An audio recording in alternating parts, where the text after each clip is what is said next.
Happy Friday. Happy Friday. Well, Happy hello, Jay. How you Friday. doing? I'm doing good. What about you? Word. Hey, I am fantastico. I just wanted to make that up. It No, worked. actually, I feel It great. worked. I feel great. Absolutely. So I'm gonna go ahead and do my introductions. I'll let you introduce yourself, and then I'm gonna try something new in terms of how we kind of start the show, and then we'll go from there. If you cool with that. Absolutely. I am Keisha. I am one half of the host of the Regal Mindset podcast show. Go ahead, Jay. Introduce. I am Joy, the coach. I am your millionaire, your mystic, your mindset transformer. I am the other half of the Regal Mindset show. And we just celebrated a year. Yeah, yeah. Yeah, We got a I'm year excited. down.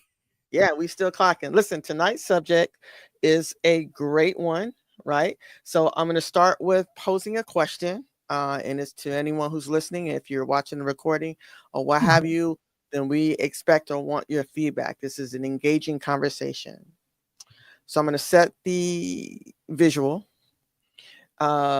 Just arrived home, a family just arrived home. They have, parents in the home, and they have teenage daughters and sons and some little ones perhaps. And say, for example, you just got home again and your Mhm. daughter, calls mom into the room. She's, hey, I want to have a conversation with you. And the conversation ends up being, I want to share with you that I'm pregnant. Right. Disclaimer, it could be a Sure. trigger warning. Yes. Yes, it may Absolutely. be a Great. trigger warning. Absolutely. Absolutely. So we're gonna have a conversation tonight. Mhm. And I feel like we're speaking directly to some families that are in present tense, right? You're dealing with this right now, today, Mhm. maybe actually today. Right. Or you may have dealt with this sometime in the not so distant past, and or at some point in life, right? Or maybe Mhm. you were the one who called your parent or parents into the room and asked that you have a open conversation Right. about what you just recently discovered about yourself. Right. So you and I talked just briefly, but I want to now turn it over to you and get your perspective because it's very different from mine, and we'll keep it going. So I've never experienced it myself. Okay. However, I've been in it as the adult figure in my Mm. house with my sister, Okay. because she was in this situation early. I think she was like 15 Mm. when she told us. Well, she didn't tell us. They sent a letter to the house, so we didn't even know. So Wow. they sent a Okay. letter to the house. Yeah, I didn't know that. and she was slick about it, and it's funny, but she was slick. Like Okay. she was going to a place all the way across town for visits, so she I was see. responsible to check up. But it was like that makes sense why you, you know. So we went through that with her. Okay. Of course, cousins that have had this experience and Okay. friends that have had this experience, and it has given different emotions. So I think Oh, us exploring what those emotions are, and some of our viewers may can relate and it can resonate because when we look at the video, we're going to try to bring out what we feel was tackled in this video. absolutely. All right. Well, listen, no time like the present. I'm going to bring the video up and we'll go ahead and take a look. Are you cool with All that? right. It's right here. What? So what is you saying? No, yeah, I'm not playing with you. Don't laugh in my face, because I'm not laughing. But, yeah, so So when have you been having sex? that don't matter. No, yes, it do matter. And I'm asking you a question. This, it's like, I'm telling you, because this is like a big burden. Like, it's not really a burden, but like, this is not something that I can hide. So, I told you, because just like how you did, yeah, you was gonna like how you was hiding your stomach and stuff, I don't wanna do that. It's like, I just told you. I wasn't hiding myself from you. I didn't know I was pregnant. Well, She yeah, found out like the the same big day I clothes. found out. Yeah, like the big clothes and stuff. I don't wanna do that. So, Okay, I'm asking you a question. if I say his name, you're not gonna know him. Okay, who is he? Where did you meet him at? Where is he at? You know the questions I'm asking you. From Bedford. The old friend from Bedford. So how long this been going on? Not long. This was like a first time thing, and then it happened. You know you're not keeping it. I'm gonna tell you that right off the bat. Because I told you that. Years and years and years, I've been telling you that. I've told you that. Absolutely, positively not.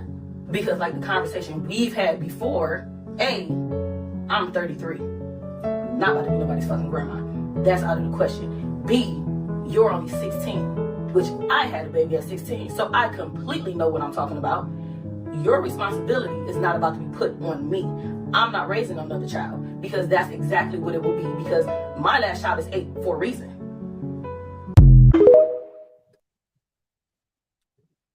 Wow, man, that was very heavy in a lot of ways. Yeah. Very. So what's your thought process on that? So the first part that stuck out was, one, I congratulate her for talking about it, because most people in that age bracket, they hide it. Absolutely. We know about, them wearing the baggy clothes. They don't want nobody to see. So at least we know that there was a relationship there to where she could be free to discuss it with her mom. So we appreciate that part. But then the mom went all self-centered on it about me, me, me. And I'm like, well, you're not the one pregnant. Then she didn't say it, but her words were so to the point where, like, I regretted my decision on having you, and I'm not going to let you be in that same predicament, because I was 16, I was there, I had a kid early, and it was automatic, no, you're not doing this. Like, to me as a child and a Cancer, we take everything to emotion. So it's almost like I would take it like, so you had a problem with having me? Well, is that how you really feel? Is that I'm your child, so I'm gonna take care of you because you here. My mama made me have you, and it's always some underlying regret and resentment that stems in that. Right. And then to force her to have an abortion, and it's like, all right, we understand that by law you may have that right to do so, but a lot of people that I know that was forced to have it, have emotional difficulties. And they are adults that have not even worked through that. Yeah. And people don't understand the emotional and the physical trauma that it can cause, and physical, because what if something go wrong? The traumas it can cause, and especially to a young woman. So those were my main points. And then she just went down the whole list of, and I think it was just the me, because my mama did the same thing. Oh my God, I'm not going to be able to retire. Oh my God, I'm not going to be able to do this. Look what you did to me. And I'm like, you're not the one pregnant. And my sister, she considered the abort. And I was like, no, you did it. You keep it. And we went around that for like a couple of minutes, and it was set. And I got me a beautiful auntie baby. And I mean, how old she is? She's probably about 22 now. So, how old was your sister? She was 15. Okay. She was 15. Yeah. She was, and I mean, and it's not uncommon in my family. Right. A lot of, like, my aunt was pregnant early, and her mother navigated that. Yeah. So it's not uncommon. It's like in my family, there's 2 generational curses. Either you had a child young, or you had a child at age 20 or 21. And so my mom had me when she was turned 21. Well, 20, she turned 21. Her mama did her. Her mama did her. I'm just the only first girl that didn't do anything. Okay. So it was always a running number. Yeah. So it's crazy. So, but what about you? What did you pull from it? So initially when I watched the video, first I was really taken back by quite a few things. The first thing I can sense from the mother was that she was afraid. I don't know that she was afraid for herself, or more so afraid for her daughter. Then the other part I gathered from that was, like you, I feel like at some point and her raising her daughter, they had conversations. And she said, because I've been telling you this for years, some years. So, but then there's also on the other side of that coin for me is, did you project this on her, by saying to her, years and years and years, you're not going to keep this baby. If you ever get pregnant, you're not going to keep, it's a two-sided coin for me there from that aspect. And then I also agree with you in the sense that I was really appreciative of how the young lady spoke to her mother out of a place of concern. She may have been, fearful or uncomfortable having the conversation, maybe, but she know that it was necessary, and she reminded her mother, the way you handle the situation, I'm not doing it the same way you did it.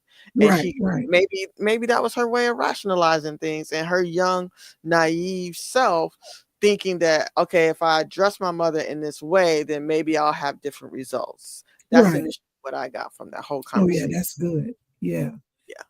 Because even when she was explaining it to her, I think, and how she navigated her mom's question, because her mom's like, well, who did it? When? Yeah. And it's like, is that really the most important right now? Because it's done.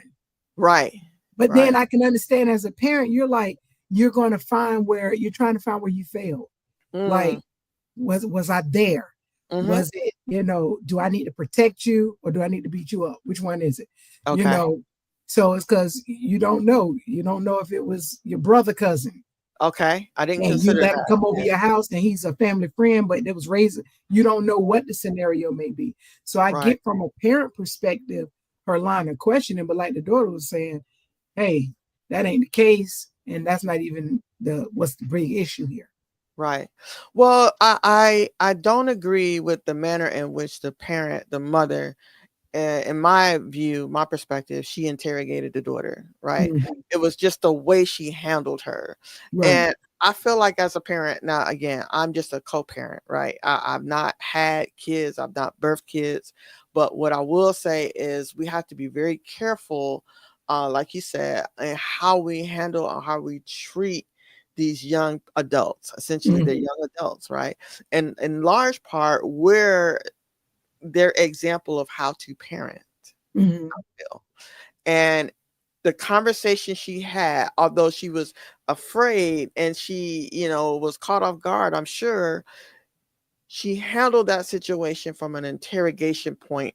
And if it had been any other child, and maybe it was a daughter later at some point, well, again, we're only seeing a small snippet of that conversation. Right. Maybe she did, retreat and say, hey, maybe I handled that wrong. I could have said this or whatever. Any number of things could have happened, right? But I would just caution parents when those things happen. How can we handle this? Not necessarily with kid gloves, but in a way that he or she is going to open up to me, right? Because the son or the guy who got her pregnant is most likely going to have the same conversation or similar, right, with his parents or his caregivers. And what I would hope would come from that, and even after people, view this conversation or this podcast, is that they're mindful of coming through this conversation and making sure that we're getting out of it what it is that we need. I get the questions, but maybe just the way she handled the questions. Right. And I want to, after we answer the question, I want to piggyback off what you said about the perspective from the boy. So our topic tonight is about a young lady who test came up positive as pregnant. She's 16, and how she presented it to her mother, and her mother just went down the rabbit hole of who did it, when did you do it, you're not keeping it, you're going to have an abortion, and we're just discussing that particular video. So now, in society, the girl conversation is always going to be different from the boy conversation. Yes. And it was on TikTok, and it was like last week or so, a lady was doing a video, she was videoing her son, and he got some girl pregnant. She was like, I told you. And you're going to be responsible. He was like, I'm not ready. She going to need to get rid of it. She was like, no. And I commended and applauded her for making him, even we don't know the full story, but Mhm. making him see that no, you're gonna own this. And she was like, I told you. She said, Mhm. when I seen y'all hanging out more, I told you to do XYZ. And she was like, and I told you to use this. And she said and he was like, well, and then he used the excuse, which really made me mad. I didn't have a father, so I don't know how to be a father. She said, no, that's not it. She said, I told you. And so on that side, I applaud her. But then on the flip side, you got those parents like, my son ain't do it, prove it. But Yeah. you wasn't there to say your son didn't do it. Okay.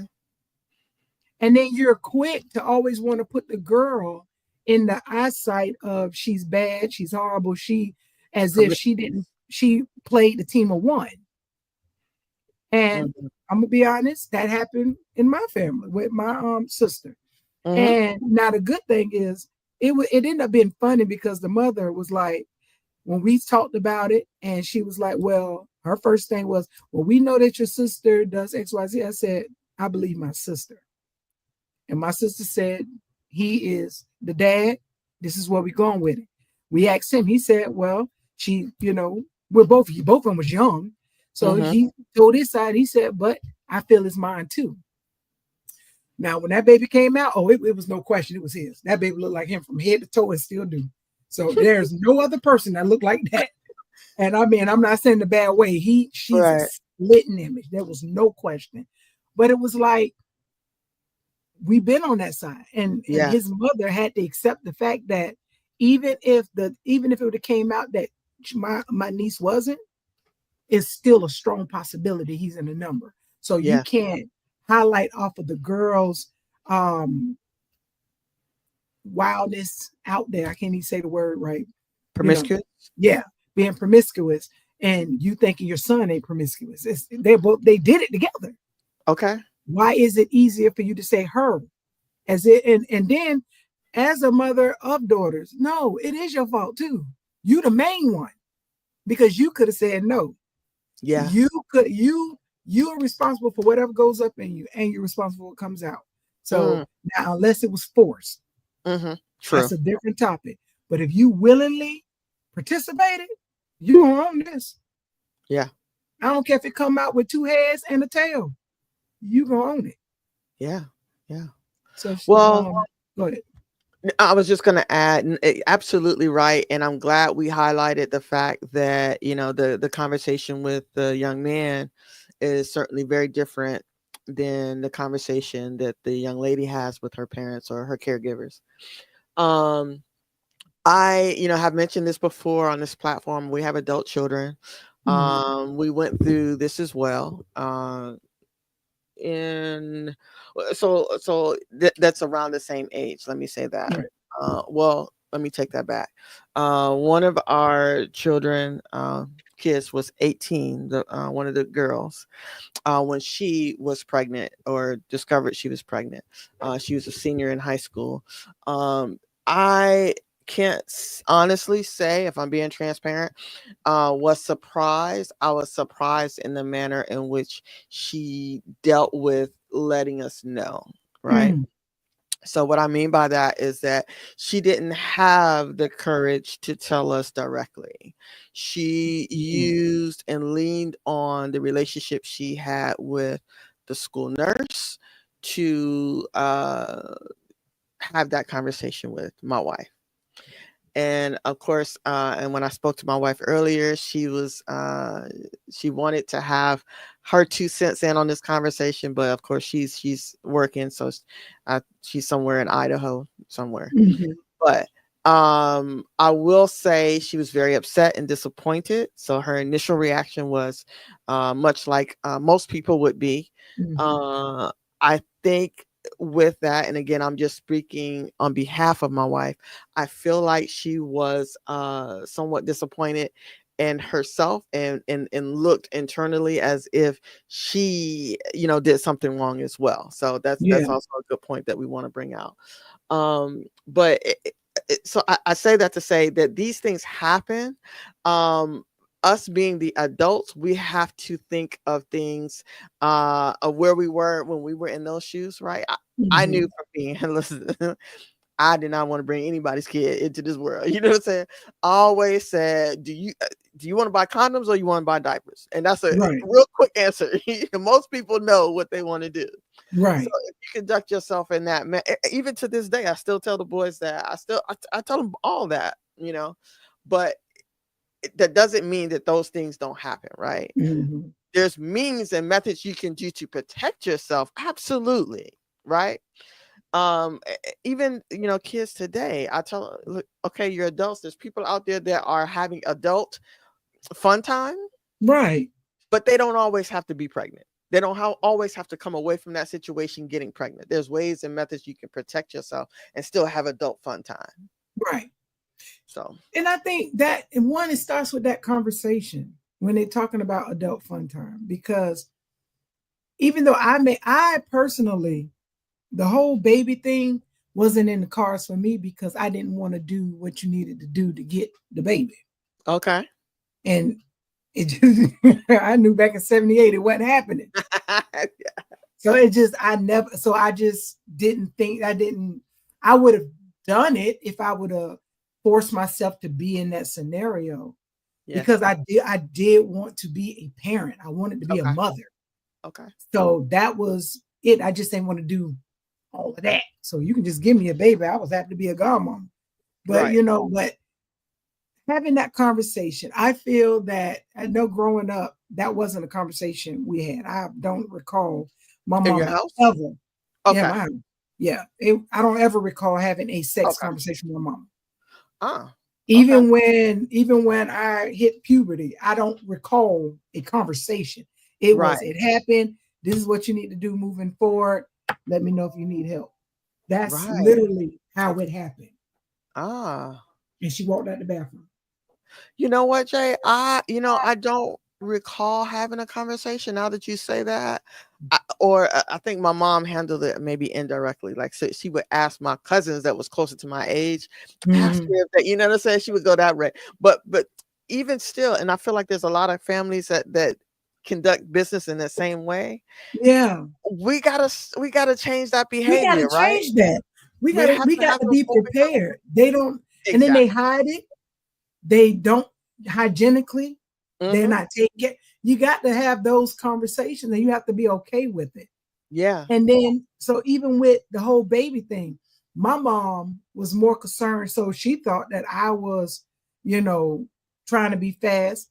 So she Mm. would literally follow me in her car, streets over, because I'm walking Okay. to the store.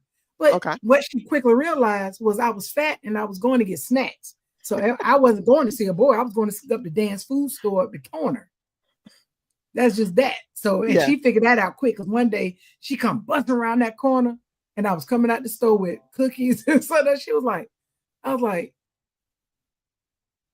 this is what I do every day. I walk and get me some snacks and come home. Uh-huh. And so, but the one she should have been following, she ain't follow. Okay. She was playing Baby Alive everywhere. But if she would have, but she still never had that conversation. She never had the conversation to make you feel safe to go to the OBGYN. You never had these conversations. And it's like, if we're not comfortable, and then too, like, I remember one of my play aunts, she technically our cousin, but she was like my aunt. And she said one time, she was like, I told my daughter, it's going to feel good and you're going to want it all the time, but this is what you need to do. And I seen how her life played out. She respected herself a little bit more than some of my other cousins. Okay. To where they would be boyfriend and boyfriend and boyfriend, she would have a boyfriend. Okay. Now, I don't know if they was doing it on the chandeliers and all the in between, but it wasn't as, it was more consistent. And it was like, oh, dang, maybe that conversation. And I was the younger one. So they're like 3-4 years older than me. So I would see stuff like that. And I'm like, well, okay, well, you're doing this, but such and such. But her mama was very open about it. Okay. And it's like, now I think if we put down the barriers and say, listen, it's going to happen. This is a part of life that you're going to enjoy. And that's the reason why, if you are ever approached or a situation happen where you're not enjoying it, It's okay to stop. It's Yeah. okay to say no. Yeah. You're going to have feelings that you may feel that you want to do it. And I truly believe, especially if it could be generational, that if you started young, it's a strong possibility your Mm. kid gonna start young. And you need to Wow. prepare that because they're a part of you. Yeah. I get that. I see that. That Because happened. Actually, yeah, that did yeah, happen. and you have to be okay with that because at Yeah. the end of the day, they're still a part of you. Yeah. Yeah, absolutely. There, as you mentioned that, the generational behaviors. My grandmother had my mother at 16. Um, my mother had me at 16. Um, I knew at a very early age, like I said, that I didn't want to have kids, but I knew I knew I wanted to be different from either of them. Right? Mhm. There's no way we having this conversation at 16. You know what I'm saying? Right. And I was practicing how to do it, how to make it, how to make the baby in the bun. Uh, However, I also knew the importance of my life and the direction in which I wanted to go in. That's why I say, not that you can't enjoy those different things, because like you said, those things are going to happen, right? We cannot tie our children up. We cannot put Chastity locks on belts. them. Right. We just can't do that. The better thing to do is to prepare them for those situations that they find themselves in, where they have to make a choice. Do I want to enjoy this? Do I want to protect myself? Do I want to protect myself and enjoy this? How am I going to handle things? Because at the end of the day, the goal shouldn't be I want to have this kid, or I want to get pregnant, or Right. I might get pregnant. You want to eliminate those questions by all means. And then too, pregnancy ain't the worst thing. You can come up with something a lot worse than a baby. That is true. And That it's is like you can come up with it's a lot that some can't go away. And true. I don't care how much medicine you take, herpes don't go nowhere. It's gonna always be, it's like glitter, it's gonna be there. And so we have to just create a safe environment, and it shouldn't always have to fall on somebody else. Yes. I don't want my daughter to be so more comfortable with her aunt than she is with her mom. Yeah. I know it could be weird, but in the same sense, your mama got the same thing you got. Mm-hmm. Now, I know I'm not going to be able to have a serious or in-depth conversation about, if Abigail grow up and she want to be with a boy, I have to accept that. And I'm not the one to have that conversation with, because it ain't going to go right. Mm-hmm.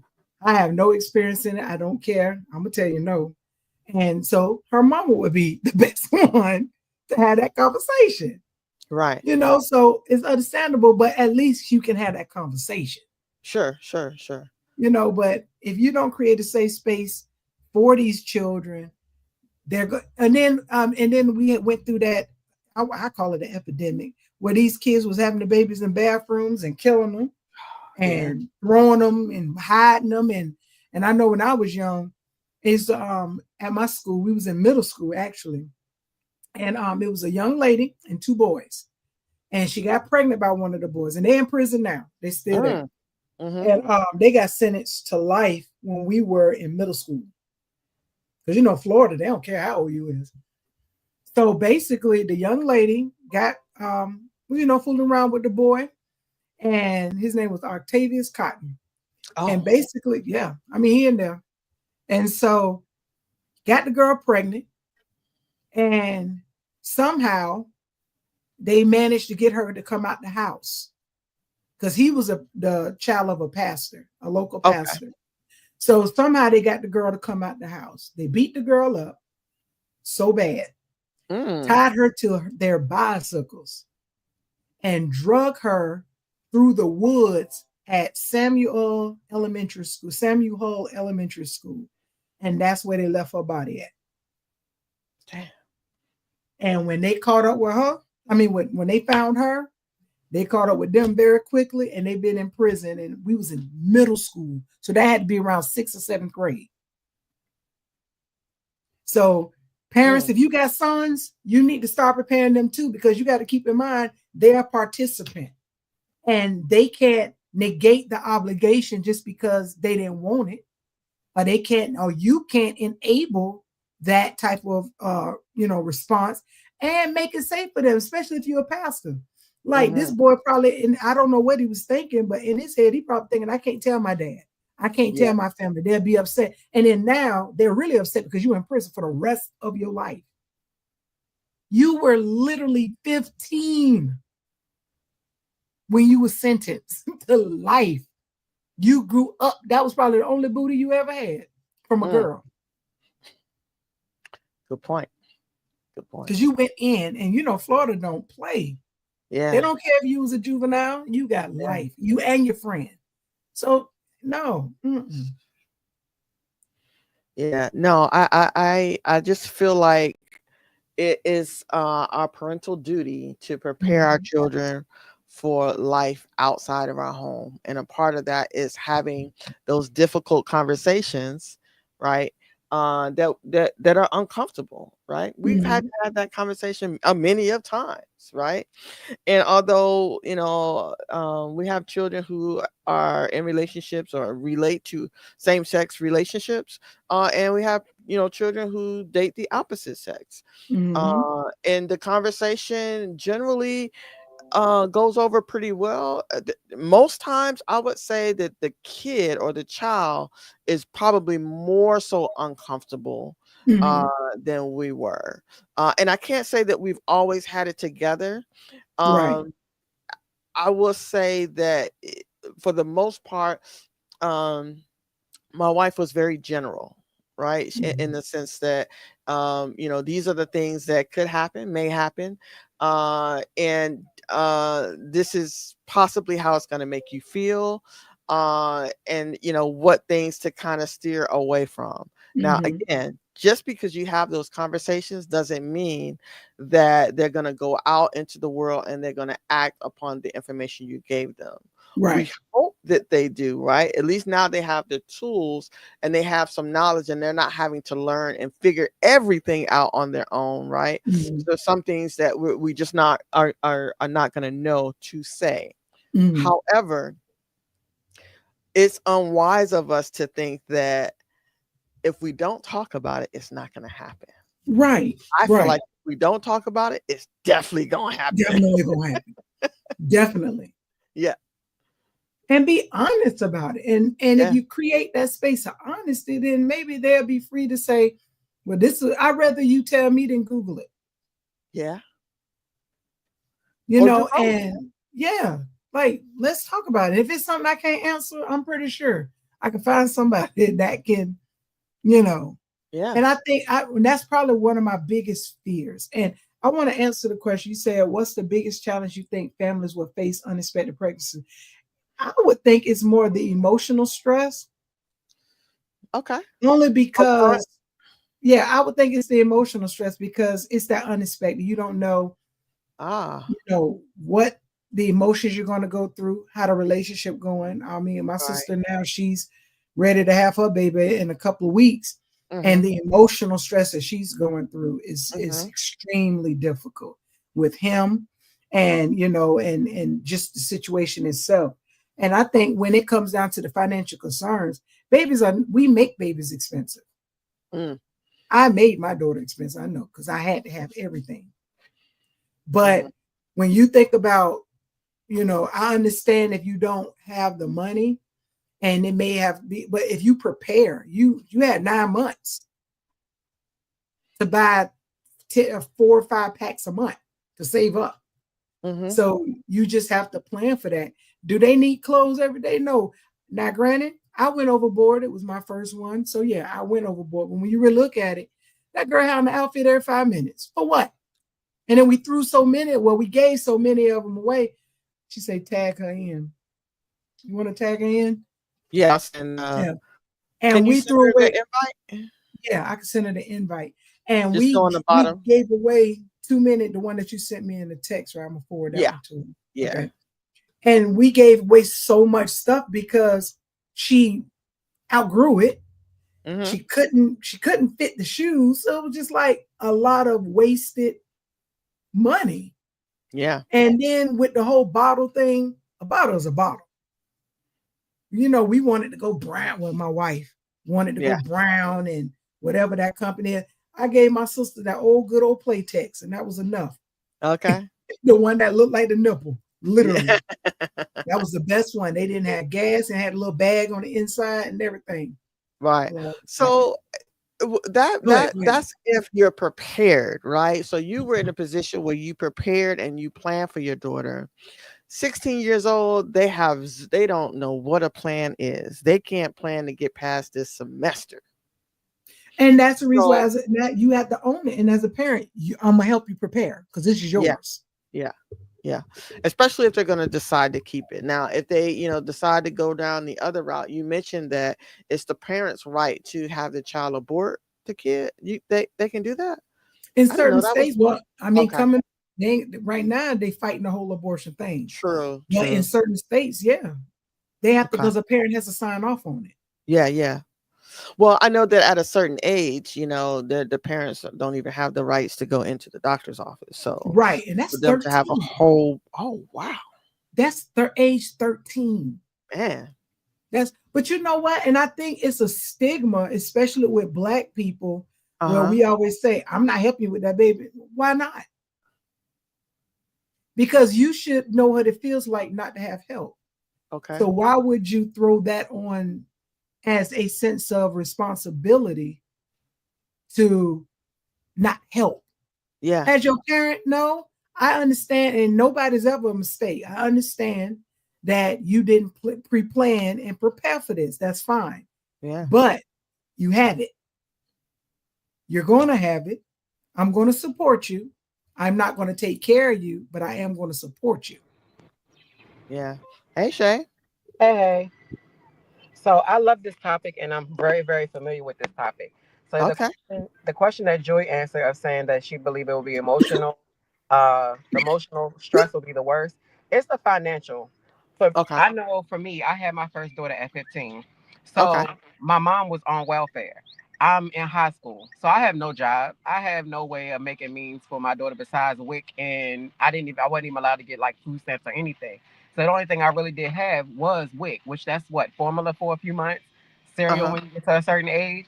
So it was the financial stress that I felt was the heaviest because my mom still she had to pay for the rent still. Now she had to figure out where me and my daughter's gonna stay. Even though we didn't stay there long, she still Okay. had to accommodate now the child that she did not expect to have. Yeah. And I still had a baby sister there. And then even when I moved out with my daughter, thinking that I was, being grown, I moved with an aunt. So I still had to figure out what I'm going to do financially. I had to end up giving my daughter to my aunt because I was not in a place to be able to give her love. Because one, I'm 15. I don't know nothing about love, Yeah. nor did I even want a kid, right? I wanted the Okay. activities. I just did not want a child at that age. And my Mm-hmm. mom didn't give me any, she didn't, it was no conversation. It was you pregnant, you're going to have it. That is it. Yeah. And for up until I want to say probably 5 or 6 years ago, I still walked around with that regret of her taking that choice away. And I Oh mean, wow. my daughter is ready to be 30 years old. And granted, I'm thankful that I was able to have her because she's absolutely freaking amazing. Yeah. Independent, hardworking, everything. She's a great kid. But at 15, I didn't care what she was going to be because I didn't know Hmm. what I wanted to be. Right. Right. And I didn't have that choice. So, and to watch me not be able to take care of her and then did not know, like, I didn't know how to love her. Okay. I didn't know nothing. Now, granted, I did get pregnant, right around the corner after having my oldest, but I don't know if it was They because, twins. hush up. I don't know if it was because of who I was with, the family that I was with, that I knew I would have more financial support. I would have more of the mental support, the physical support, because his mom took me in, like adopted me pretty much as her daughter. And Hmm. it was easier to love my second kid because I was able to really see what love was because my mother-in-law at that time was making sure I was clothed, making sure my hair was done, making sure I went to school, and there was no ifs, ands, or buts about it. You're going to school, you're gonna do what you need to do. Now I hooked her sometimes, but I'm going to do what I need to do. And she made me go back and get my oldest daughter because she said you cannot raise one without raising the other. So I had to bring her in, but I didn't find the love for my first child probably until I was in my mid-20s. And one was because of the regret I carried of having to have this child and not I don't like my choice being taken. So it probably was more so that. Okay. But it was definitely still the financial part because I had to give her up. Who wants to have a kid and you have to give them up? That's stupid. You might as well not have them. You got to give them over to someone else. Now, was she in great hands? Yeah. But it was still stuff that happened to her. I didn't find out that happened until this year. And now I'm going back to protect her from the things that happened to her when she was a kid. But that was the stuff I should have been able to know as a young mom. But I wouldn't know how to do. I probably would have. My responses probably would have been stupid, immature, and it probably would have damaged her. So I'm glad she didn't tell me then. But it's still just never being prepared, even up until my 20s of being a mom. I'm literally now 44, and I'm now a mom. I'm now a mother. Did your mom have you young? She had me at 20, so not really, really young, but young.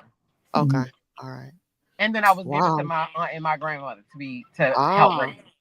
Right. Okay, so kind of the same behavior, just delayed in age. Okay, that's interesting. So, when I get that 100,000%, but let's see are you able to? Can we think about what if a person was forced to not allowed to get an abortion? What about forced to get an abortion? Because I know there's some emotional damage that comes with that. And I know that you have friends or whatever that may have experienced that. So do you have any insight to that? I do, because I feel like it's still another form of regret they're going to carry. Because if you want a kid, and then somebody forces you not to have this kid because they feel like they're not ready, nobody knows they're ready until you have it. Because even with Abigail, we was able to plan for her. So that better gave us the preparation to plan literally for her. Clothes-wise, where she's sleeping, what school she's going to. Like, it gave us that. But you wouldn't know, even as adults, it's still stuff that you can't possibly be prepared for all the way. So if someone takes that from you and that's what you really, really want, even if you're a kid, having a kid, and then later on in life, you can't get pregnant or it takes longer to get pregnant, that is a huge regret and resentment that is holding on to you and sitting inside your soul until either you have that child or you just holding into the day you pass. Yeah. So I feel like it just depends on the person. If the person wants the kid, I feel like they should be able to. And hopefully the family would support them in the way they needed to be supported. And if they don't want it, then support them in that way too, because it's still them that has to handle it at the end of the day. So you're saying it's just best to let that child, because at this point you ain't a child no more. Let that individual make the decision. Well, one, let's have a family meeting. Let's call the boy too. We're going to talk about this because some boys are emotionally involved more than we give them credit for. Yeah, absolutely. Good point. And it could have something that they wanted too, and we want them involved in a decision. So ideally it would be, let's have a come together. Let's talk about it. Let's explore your emotions. Because I don't want you to force you to keep it, and I'm not going to force you to get rid of it. What I'm saying is I'm gonna let you know what it is. It's called life. Bless you, sweet girl. That was just fun. Oh, bless you, buddy. It's called life. And I'm not going to give it to you from a spiritual perspective. I'm going to give you from a perspective. You wouldn't be here if it wasn't for life. So you talk about those situations with them and let them make that decision. If you make that decision and you decide to forego the situation, it happened again, it's going to be a problem. Because let this be a learning moment. If it doesn't happen again, let it still be a learning moment. Because at the end of the day, you don't want to make this your form of birth control. But we have a daughter that she had one and then she had another. She literally followed in my footsteps. And even to this day, it's not birth control. Right. And to this day, financially, it is a struggle. Because if but at the end of the day, it's still your choice. I'm not gonna sit here and say, well, you can't afford another one. I probably am gonna say it, but at the end of the day, it's still you have to take care of that child. I mean, I tell my sisters that you can't. Right, and you can't rely on me, or you should not rely on me or anyone else, because then if something happens to us, what you relied on is no longer there. Yeah. So you have if you're going to make the decision to have multiple kids, then you have to be able to make the decision of what you're going to do to make sure they're okay. Like for me, Yeah. when I had my younger kids, I didn't want to work because I wanted to make sure that they weren't being touched. That when they came home, I was home with them. That they didn't have to walk into an empty house unless I absolutely had to go into the shop or something like that. But my sacrifice was, I'm going to pause my life because I chose to have y'all. And I know what it looks like when a parent is not ready and does not prepare emotionally, mentally, and physically to make sure you're okay because they still want to do what they got to do. That Mm-hmm. choice is no longer mine. My choice now, Mhm. and I have to protect you. But at the same time, me making that decision of not wanting to work, I'm just getting into my career and doing something for myself now because of my goal was to make sure It those ain't too girls. late. No, it's never too late. But if I wish I would have thought of it all the way through because it's a balance. You can do all of it. You can make sure your kids are safe and still be able to work, still go into the military, do whatever you want to do with your dreams is. A kid doesn't halt it. But for me, that's what it felt like, and that's what I was taught. Once you have a Mm. kid, it's the kid. It's not you, it ain't nobody else, it's you. But it's Yeah. not true because if it's only them, then I have nothing to give to them. Mm. Versus having a balance and then I can give you more because I have a balance. I can be your mom, your mother, your protector, your provider, and also show you how to get through life if this Yeah. obstacle come up. Yeah. Yeah. So I have a question, Shay, for you, and hopefully you give us some feedback on your experiences. And did your mother have the conversation with you about sex? Heck no. My mother told me don't Okay. mess with boys. That was it. All right. A lot of people got that Look what conversation. happened. You obviously go the opposite way. Right. But I But also had a very rebellious side of me. So whatever she told okay, me not to do, I would do because I didn't like her at that time. that was my next question. Okay, Mhm. I got you. All right. I was just gonna if that would have made a difference had she told you the risk and the things that would the possibilities on the other side if you would have made the same choices. So Yeah, I probably still would. Now, if my aunt would have told me or my grandmother would have told me, because I felt like they always had my best interest. And like if they told me the world was going to end tomorrow, I would have believed it until I woke up and the world was still here. So if they would have told me, it probably would have made a difference only because of the respect and the relationship I had with them too. But oh, even with them, my aunt is the one that told me about maturity. And that was after me coming home crying, like, this is what's happening. I'm in class. I don't know what to do. It's embarrassing. And she's the one that said, okay, this is what happens. This is something that's gonna happen for the rest of your life. It was her. My mother, I didn't even want to tell her that I even became, as they say, an adult or a grown woman. I couldn't. And the way I told my mother that I was pregnant was in an argument. I ran away from home and I popped up pregnant. And when I came back, my way of hurting her was, and I'm pregnant, and I ran up the stairs. So I didn't even have a I sit down I would have conversation. threw something, hit you right in the back of the head just for response. But that was when we weren't getting along. But even with my dad, who in my eyes did no wrong, even though he was not there, I hear from him out of disappointment because uh, he had this thing that he can look at me and tell everything that's going on with me. So he and his words were, "You up the tree, aren't you?" And I'm like, "No." And he was like, "You are. I see it in your eyes." And I'm like, "I'm not." But I was so afraid that he was going to be disappointed in me being the baby yeah. and having a kid that I wanted to hide it from him. But my mother was like, "No, I'm going to hurt your feelings because now I'm pregnant. Look what you did." Mm, okay. You see what I got to deal with? That's an interesting point. Listen, Shay's perspective is what I feel like a lot of people who are either going to watch this episode Mhm. or a lot of our audience members, right? I think we're speaking directly to them. Either it's Mhm. happened to them at some point in their life, and or then they got on the woman train, right? Or and it may have happened to my wife. I've not spoken to her in detail about her experiences. Some of it I have, and there's some similarities here, but I would rather her share her own story than me Right. paraphrase her life. But I feel like a lot of what Shay just expressed and explained is a lot of people who watch the show. That's their Mhm. life, their perspective. It may not be the same, but there's a lot of parallels. Yeah, but then what we found out in that video is that with those life experiences, you're projecting them on the child.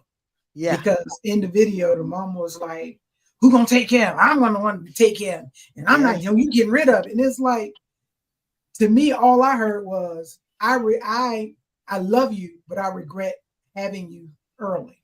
Mm-hmm. And now let me speak to that.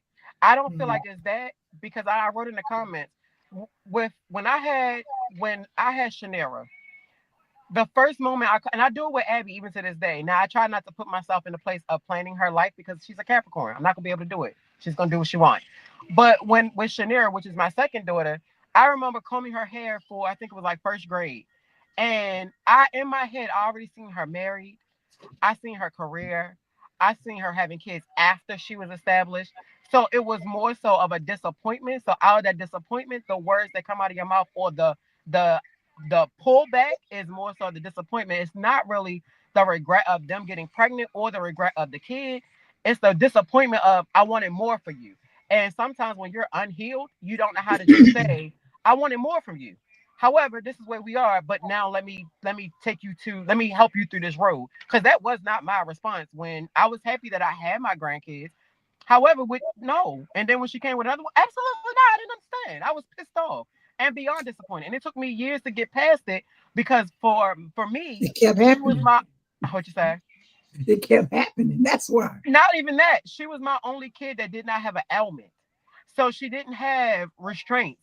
If she wanted to go to the military, she could. If she wanted to go somewhere where the humidity was horrible for asthma, she could. She didn't have any of these limitations that said you can't go into this because you have to be a year out with your without an inhaler. She didn't have Mhm. any ailments. So it was like you were able to have this life that your other siblings, if they want to go into the military, the only one that possibly can is Abby and maybe Zay. Maybe. But other than that, nobody else Yeah. could. And everybody else still has allergies and asthma and all this stuff. So it was like you are the one that could literally get away from here. Why would you have kids and stick yourself here? Because it's not like you had the kids and flourished. You had the kids and became stuck, just like your mother was. So it's a disappointment because now you're doing what I did and I told you I did not want you to do. And I allow my kids to see every aspect of my life, good, bad, horrible, crazy, all of it.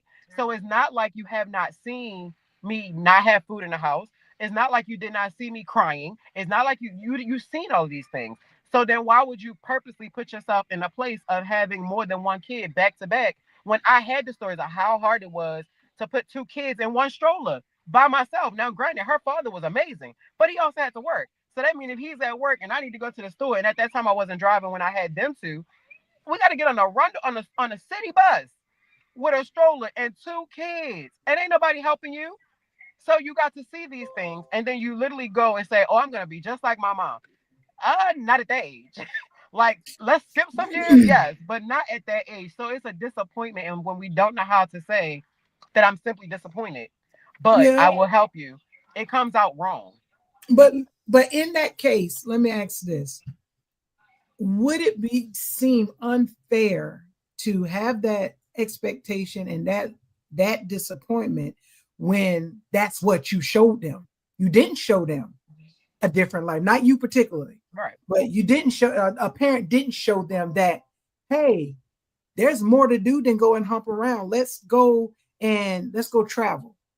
Let's go do this. Let's go do that. So I'm opening up you to different other things to do versus all you saw was me as a parent. And to her, or to the boy or to the girl, that's not a bad thing because Yeah. my mama was a good mom. So I don't see that being a bad thing. We see it as it was a struggle. They see my mama loved me. And then now in our particular situation with these two that we're speaking of, the boy and the girl, both of them wanted a product of their love. And because of the boy and his mama being absent and because she passed away, it was based off the fact that he never had a dad either. So it was something to be a dad, to be a father. So they're literally living a fairy tale that just didn't pan out on paper. Right. So we have to look at it like, because a lot of kids be like, I've heard multiple times where young kids get pregnant, they say, I just want somebody to love me. Mm-hmm. Mm-hmm. So you gave them a picture of, and it wasn't a bad picture. You gave them a picture of a mother and it was good. So why not mimic that? That's not a bad thing. But in our head as parents, we were like, but you didn't see where I had to give you a half of my sandwich and then split the other half with your sisters and stuff like that. You didn't know the lights was off for 5 hour while you were asleep. You didn't have those experiences. They don't see that part. So I would see it as a good and a bad situation. So I can understand the disappointment, but we're disappointed from a perspective that we painted a good picture for. Mm-hmm. She's had a good dad. He was there. So her baby's father, he's He's good. a great dad. He's a great dad. So Mhm. she won. But the struggle is now like, this is the part we was trying to get you not to do. And me as a parent, I have to take responsibility of saying, I didn't show you outside of Baltimore. Right. I didn't show you anything outside of Maryland, and that's my fault. Mhm. So I didn't make you want nothing else. Everything that I assumed that you knew there was a better life out there. And that's where we have to own that. Right. Yeah, I agree. I definitely agree. And that's a whole nother guilt thing that you're going to go through, because you do feel like I think as Lou said, you said you didn't want to speak on your wife, but I believe you made like a little statement of like a little bit of guilt, like you went wrong. You do feel that when your kids go a different direction, you feel like, what the hell? Like, what the hell? What were you not paying attention to? But we Yeah. did not have conversations. But it's like, for me, it's like, if I see you struggling, I am not purposely going to mark what you do. Right. I'm not. If I see somebody, if I see what drugs, like my mom was an addict at one time. My dad's an alcoholic. I seen what that did. They didn't have a conversation with me. My mom never sat down with me and said I was on drugs. I knew because I knew. I seen it. I seen what it did. I seen what we lost. And my dad never was physically in my presence a consistent year, month, weeks. But I knew he was there and I could get to him. So seeing what those things do, it's like I seen it. I don't need you to come talk to me about what alcohol does. I don't need you to come talk to me what drugs do. I seen it without a conversation, without anyone telling me they had these issues. I seen it. So I knew I didn't want that struggle, which is why I don't do a lot of drinking and I will not touch drugs, right? So I feel like, and maybe everybody just don't have that eyesight. It's just certain stuff I'm just not gonna do. If you show me, it's gonna cause a downfall, or it's gonna cause me to be unhealthy mentally, emotionally, spiritually, and financially. Like there's no winning. But a baby doesn't give that perspective. You're right. Crack does. Yeah. Alcohol does. It gives that perspective of, I am not going to be out there with chapped lips and walking with a TV on my shoulder. I don't want that experience. So I'm going to stay away from crack. But a baby, it's a different feeling. Yeah. And it's like when you're dealing with children who don't know really how to identify love, and parents that we're navigating these generations of what love looks like. Because what love looks like to us growing up was at least you ate. At least you had a roof over your head. Yeah. At least you had this. And our parents have said, I know mine have, I loved you because I made sure you ate. No, that's your job. Right. That is your job to make sure I ate. Because I didn't. And like I used to tell Penny when I got old enough to be out of the house, I was your birthday present. Nobody told you to lay down on October 1st and get it. And then July 10th, here I was. You're welcome. Yeah, so and see, my love and my love for them, and I showed them love. Like I showed them the sacrifice, what you have to do for a kid. I showed you that I'm going to check on you every single night. I can't go to sleep without making sure you're in your bed and you're breathing, even though we went through that too. So I get it that I showed her how to be a mom and did not show her how to be a mother, I guess, or to provide outside of being a mother. You showed her motherhood. You never showed her how to be a parent. Yeah, because that's where you ain't got the money to afford these kids coming in there. Yeah. But you again, can be a big sister loving a child, your little sibling, as their mother. You showed her that. You gave her that great. She's great with that. But she can't afford them babies. Yeah, I think that's a key point, Joy. That what you said, you showed her how to be a mother, but not necessarily gave her the tools to be a parent.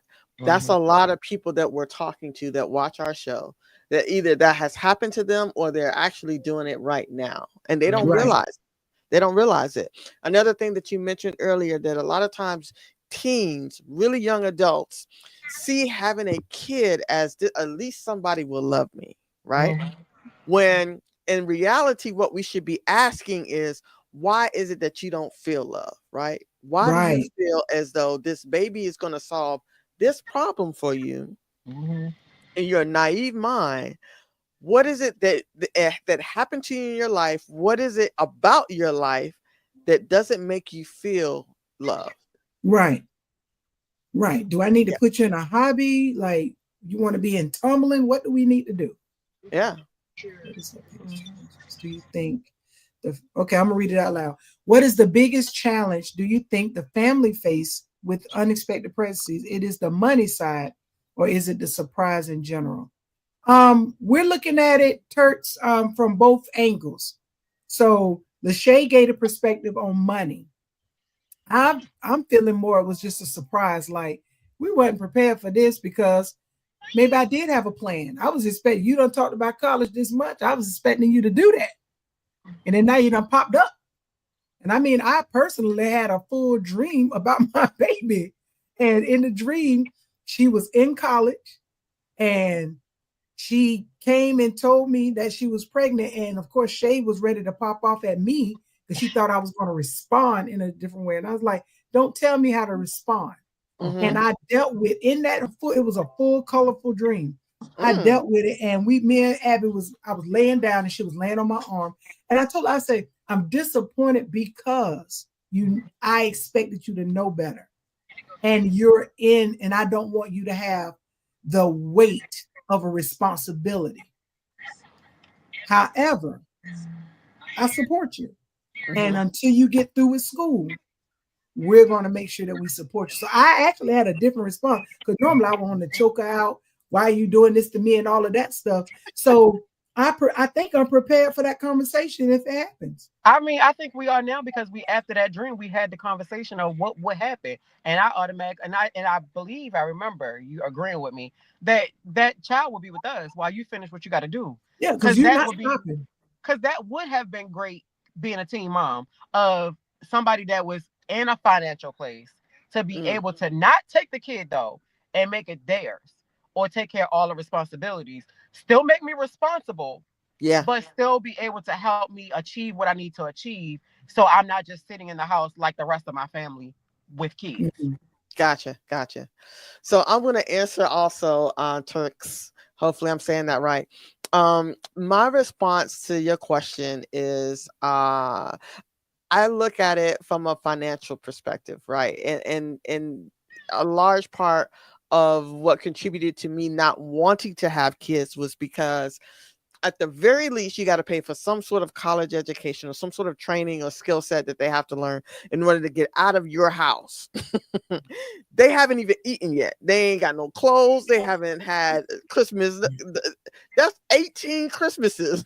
He was like, no, I'm cool on that. So for me, my perspective in the most difficult thing about a teen pregnancy or just pregnancy, period, you could be 44. I did not want the financial responsibility that goes with having and caring for a kid, period, in any shape, form, or fashion. Like you, Jay, I could be a godparent. I have 4 god kids myself, and I help contribute to other kids, along the way, friends or whatever. But I don't want the primary responsibility, period. And the only thing is, I'm thinking back on like when I got my godson, he was 6 months. I was 19. Wow. Was I 19? Yeah, I was 19 when I got Dewan. I still don't remember. I know it wasn't, but back then, stuff wasn't that much anyway. Yeah. But it's like I remember him always having clothes. He always had, because I made sure he dressed. He was in diapers. His mama didn't give me nothing for him. Didi was not coming up off of nothing. Then when I did have my godchildren, I financed that because it was like, and two, I'm a very cheap shopper, believe it or not. I would Burlington you down, I would Family Dollar you because you're gonna mess it up anyway. So I'm not gonna Gucci you when I know you want to go roll around in the dirt.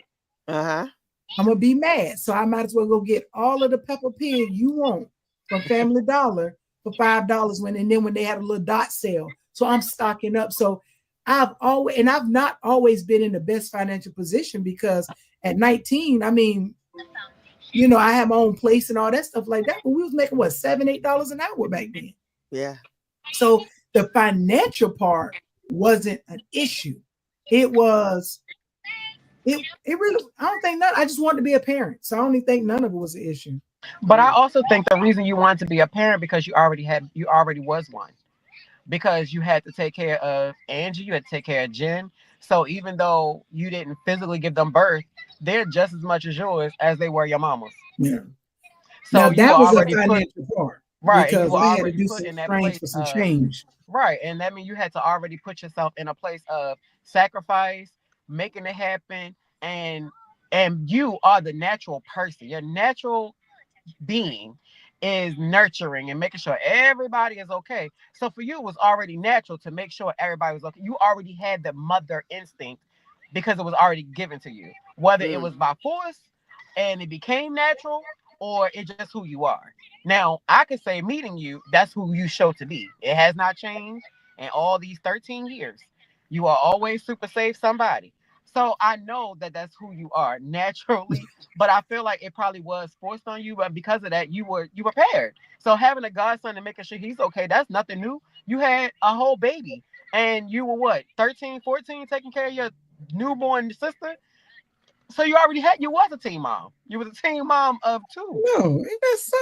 Well, my Yeah. grandma, my grandma that raised me, my great grandma, she had unofficial foster kids. Mm. So like all of these boys, she used to have a wall on her wall pictures of just boys that ever came to stay with her and other children. So it was like I seen them come in and go out of the house. If nothing else, she brought one boy in the house. I think he was the person up the street son.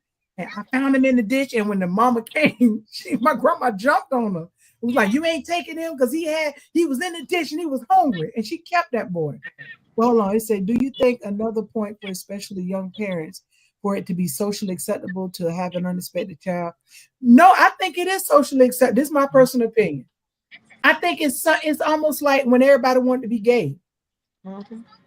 I think it was an excitement of having that experience, the belly and the gender reveal. They glamorize it.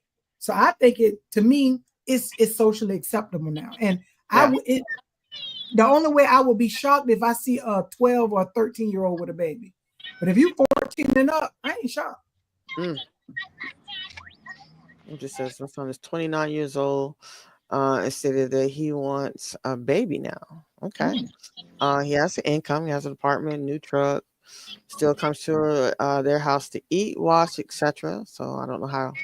Okay, that works. But I would love to answer that. Personally, I don't think he needs a baby. I would be I would agree with you, Crystal. Go ahead, Shay. Go ahead and give us your perspective. I would definitely agree with Crystal, and I think she should probably sit down with him because some people have a dream of being a parent, but not the reality of being a parent. Right. When you're a parent, yes, and me and Joy talk about this all the time because Joy feel like Abby can go everywhere we can go. That is not true. That is not possible. She can conclave. That's my baby. She feels like we can take Xavier everywhere we can go. That is not true. It is not possible. So if you're not being realistic with yourself and realizing that yes, you can still have a life and you can still work, you can still travel, but it's going to be altered when you have that kid. Yeah. Because if you have a plan and that child gets sick, that plan gets canceled. Yeah. If it's a different bill. Like even with our dog, we have 3 kids in our house, and one is a fur baby. And we forgot to plan daycare for him because we were not used to having a pet. And we were going away for a whole week. We didn't realize it till 2 days before we were ready to leave. So as a parent, that stuff you really do need to be like, you really need to sit with not the dream of having a kid, not the wonders of having a child and being able to say you're a parent, but are you really ready for the sacrifice of being a parent? Because that do mean saying no to some things because your child comes first. That's it. Putting it in perspective. But we know Crystal and we know Lee. I would probably still come home and eat and do everything. Y'all are great. I will come home too. So that's what you get, because I will come home too. You would not kick me out. But I think because y'all have shown him what parenthood looks like, it's natural for him to want it. Okay. And I think that's it. And you can do it now. You can go buy a new vehicle. I mean, hey, we can go buy a new vehicle if we wanted to. You just can't get a 2-seater, even though I want a 2-seater. You can go get a new vehicle, just make sure you got 4 doors and a hatchback. You just got to change the perspective. But I think you can fit a child in. Like, I would love another one. Okay, everybody want to stretch their eyes. That's fine. Yeah, because no. No. I did want to shed light on Crystal's perspective as well. So Crystal, if your concern is whether or not your son should have a kid versus maybe waiting, then perhaps maybe I would push back a little bit more. So listen, if you desire to have a kid, you're going to have to be more responsible and more proactive about planning certain things, right? There's no more doing laundry here. There's no more eating here. Really sit with yourself and figure out if that's something that you really desire to do, or is it just something that, because people go through phases, right? I've never had that phase, but hey, there's people who really do. But and I'm speaking from personal. Like, to me, that's a fun life. Like, what? I don't want you to stay here. But if you came, if our kid, like, if Naya was in a better place right now, her dropping by, coming in, washing clothes, laughing, chucking it up, and leaving, I would actually enjoy that because one, I love her. But can you stay here? No. But to me, that's a fun life because it's like, I know you still want to be a baby. That's fine. You know, come on over here. Let me hug you. She ain't gonna hug me back. But you know, stuff like that. See, I'm okay with that. Okay. So it's like I see how a child still want to come over because I remember it was a boy. I can't think of how old he was, but he would call his mom on the phone, "Mommy, and it was the way he said "mommy." I was like, he gonna always be a baby boy to you. Yeah. I don't care if he's 42, and maybe that's just a boy thing. Like, I really feel Xavier is going to be that kid. He's going to come over to the house and drop his clothes off. He's going to come and expect a full cooked meal because that's the life he's had. Even if he got a wife, he's going to find a way to come home. I don't know that I agree with that. And from my perspective, because we have kids that try that, right? And I've told them that the laundromat is closed. But my thing is, I don't have a problem if you are trying to make things happen in your spot, in your place, right? In your residence. But it becomes an issue for me if you want to come over here, do your laundry, you want to eat, you want to lounge, you want to take up my internet, and you want to utilize your money so you could go to the bar.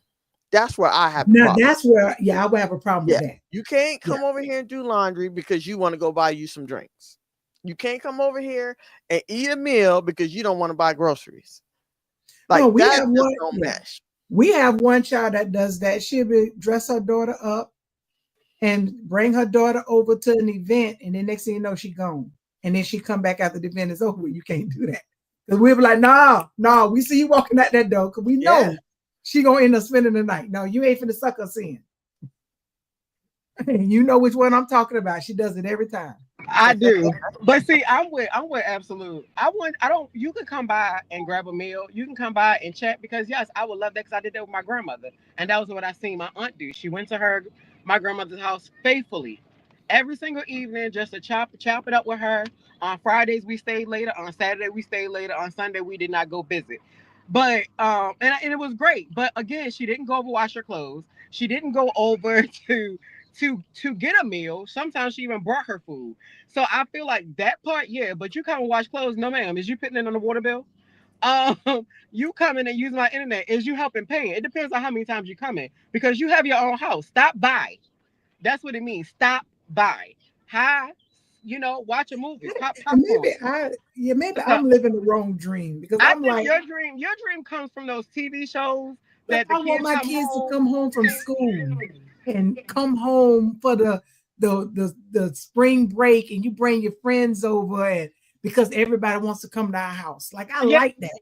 But for me, I feel like that's a great dream that you want, right?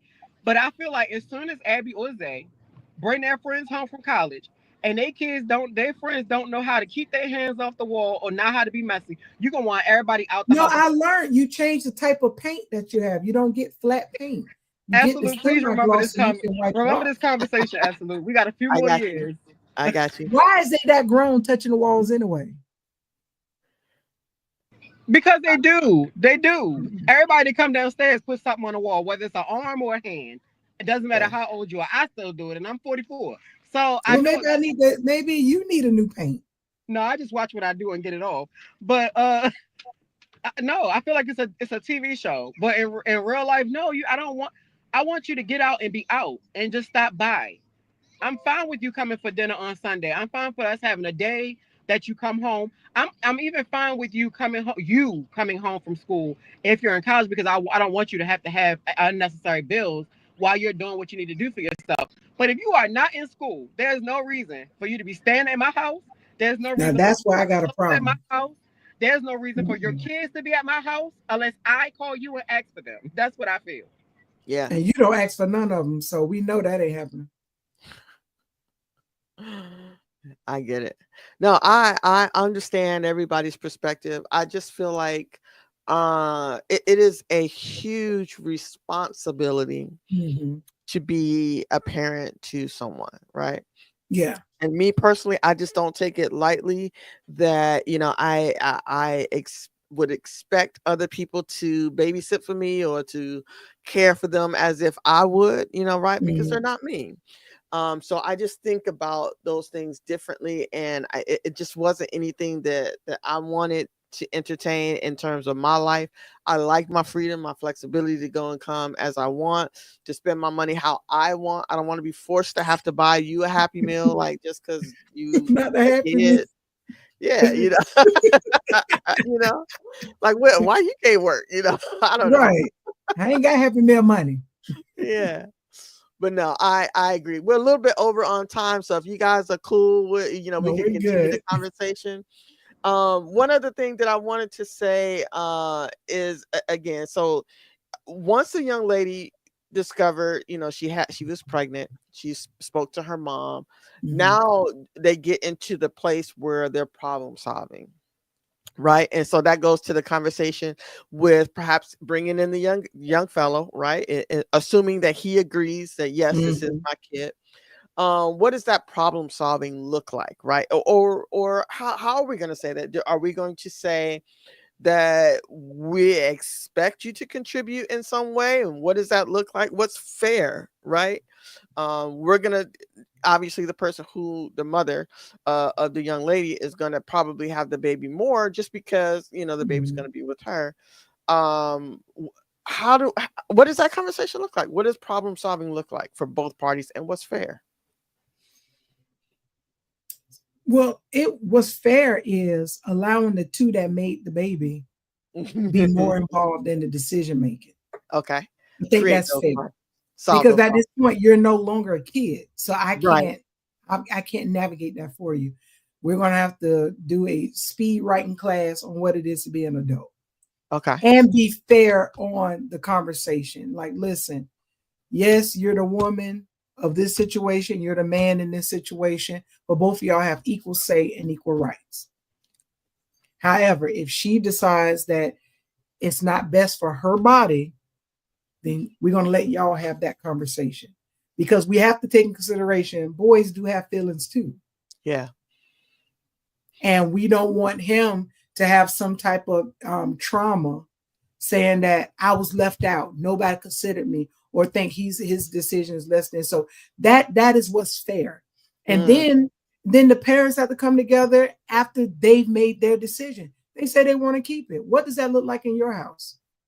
Well, you know what? As you were talking, I was just reminded. My oldest son wasn't aware he was about to be a father, so the Oh, young wow. lady held it from him. Now he was not 16. He was I think he was 21, maybe 22. But nonetheless, he wasn't aware that the young lady was expecting. And that also happened to me when I was growing up. I was dating this young man, and he wasn't aware that the young lady said she was pregnant, but she said it belonged to someone else. So in those instances where the young man is unaware, what is fair to actually, first of all, I will say I don't feel like it's fair to bring him in on the end part, right? Well, you the baby daddy. What you gonna do? How you know? I don't believe that. I feel like the moment you figure out that you're pregnant, whether there's multiple possibilities of other young men, they all need to be made on notice. That's my opinion. Put on notice, and if it was my son, we're going to get a test. Oh, for sure. I for sure. don't care. We're going to be involved, not as in we're going to be there buying stuff. We're going to be involved because I don't want you to miss any moment just in case. And if we get to the end, when that baby pop out, we swabbing. We need to know right then because we're not going to be on the DNA court. Yeah. Because we're trying to figure out 2 years later, too much time. Yeah. Because that happened with Chris Brown. Chris Brown, oldest daughter, was in that manner. She was with multiple people. He didn't. It was a man in that girl's life. Yeah. Then the mama came out and said, "It's really Chris Brown, baby." He go and do the test. He done missed that whole beginning time from his daughter's life. Yeah. So again, we have to take in consideration boys have feelings too. Absolutely. And if I'm on the end where I'm gonna be the daddy side of the family, my son the same way. He done popped up with another one too. Wow. He popping them out. I'm like I told, but he attached to this baby before he even found out it was his. And that's fine. Knock yourself right on out. I thought what the baby want, little cocoa melon. That's all you get from it. I get but it. I think they need to let the kids have the conversation, let them have a decision. Parents need to just step back and support what the decision is. If they say they want to keep it, we ain't gonna force y'all to get married. This is not 1950. Right. We're not gonna force y'all to do anything. What I'm gonna say is you need to learn now your life is altered and you need to plan with that baby.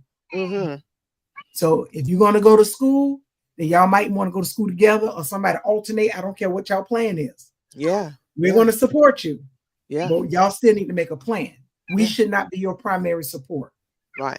So do you feel as though the grandparents should be included in their plan if they're willing? I say yes as support because we're supposed to be there for instruction and guidance, not there to run their life.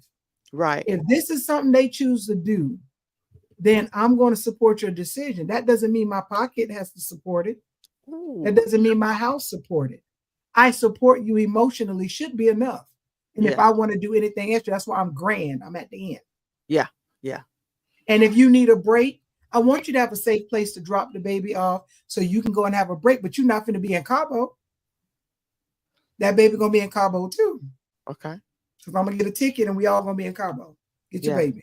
No, I agree to some degree, right? So yes, I feel like if the grandparents can support, then they are the ones who determine what that support looks like. Because we were not a part of the planning or lack thereof in terms of how JoJo or Sarah got here. Okay, that's right. And then what our support may look like, and me and my wife follow this as well. You know, we have adult children who have kids, and some of them, well, one has multiple kids, but we're not watching your kid while you're in the club. Like, you got to figure that out.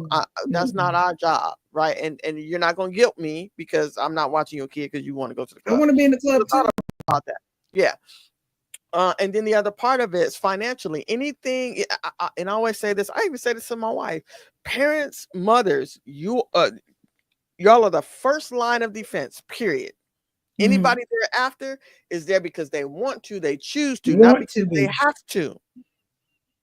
I don't have to do anything but stay black and die, period. That's it. So I think sometimes in children's naive minds, they have one perception of, well, this is what it's going to look like, you know, when we start having kids, and this is how my parents are going to support me, and blah, blah, this, that, and the third. Well, no, not necessarily. We're going to do what we want to do. I'm not going to make you feel guilty. I'm not going to make you feel bad. I'm not going to take away any dignity. And I'm going to make sure that you have a comfortable pregnancy as much as it's required of me. Absolutely. But I determine what goes on after that. If you're short on diapers, I don't mind helping you out, but we're going to evaluate. It shouldn't be a second time.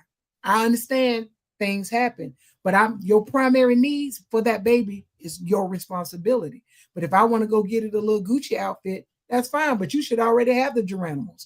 I shouldn't have to worry about that. Yeah. So it's about putting it in perspective. And even as a godparent, when I'm Christianing children, I have this conversation with them.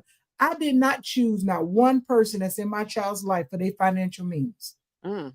I chose them for what I felt they could provide to my child through the upbringing, and if I'm not here. If we're not here, I know she already said she's going to take Nabi, but if we're not here, that's the whole purpose. And Right. a lot of people think when you get a godchild, you're there for financial support. You should have all of that already prepared. That's not my job. Right. Not as a godparent or I enjoy being a grandparent. I really do. Yeah, me too. But I like it on my own time. Right. Terms too. And like you said, my own terms. Yeah. I want to be able to enjoy them and have a house and a place for them to come and enjoy it. And I want them to go home unless I want them to stay. Yeah. And that's it. And if you're not ready to have that, responsibility, you're not ready to have a child. Yeah. I agree. Because a lot of it is doing things you don't necessarily want to do. Who wants to go outside and play with JoJo throwing a football around, and he has no idea like how to catch? Like, you got to teach him all of those things. And see, and I don't. That's why she got a godmama that can. I don't go outside. Brad, I don't go outside. I don't know what you want to do. Listen, I am right there with you. I don't mind going outside, but it's not my responsibility. When you have a kid, again, and my ex used to tell me, she said, anytime you have a kid, your life stops for 18 years. I said, shit, me, I ain't doing that. Right. I'm living. My life stop? What about me? But I can be selfish because I made those choices. When you start having kids, your life really is devoted and belongs to them. Right. Making sure they eat, making sure they have a roof over their head, making sure you are teaching them more morals and values and how to be kind to other people, respect themselves. All of that. There's a lot of things other than just spitting out a kid. And spiritually, my job as a grandparent is to leave an inheritance to my children's children. So you just got booted out and the kid gets something, but it ain't my job to give them what I gave you. Yeah. It's not. I agree. I did. I raised you in the way you should go. You decided to add on these extra components. That's not my problem. Yeah. I 100% agree. Well, man, listen, tonight's conversation has been very, very, very good. Very good. If you guys haven't done so, please like, click, and share. We are approaching the end of this show, but again, we're going to be back on next Friday, same time, 7 p.m. Eastern, and we'll have a different topic. So please drop back by, and join us for the conversation. Do you have anything else before we close out? No. Thank you, Lachey. She said thank you for having her. Thank you for popping in. Absolutely. Thank you for all of our viewers, because we stayed on a little bit longer and it tripled. Yeah. So that's a good thing. And if you have suggestions, drop them into we do screen, our topics to make sure that they're in the flow of our purpose. But yeah, if you got suggestions, definitely. If you got expertise, we can definitely talk about that. And we do have some great topics for this upcoming the close out 2024. And we can't wait to release what we're doing in 2025. And we thank you so much for supporting us this entire year. Yeah. It has been great. Yeah, absolutely. Well, listen, we will encourage you to keep a regal mindset. And until next Friday, peace.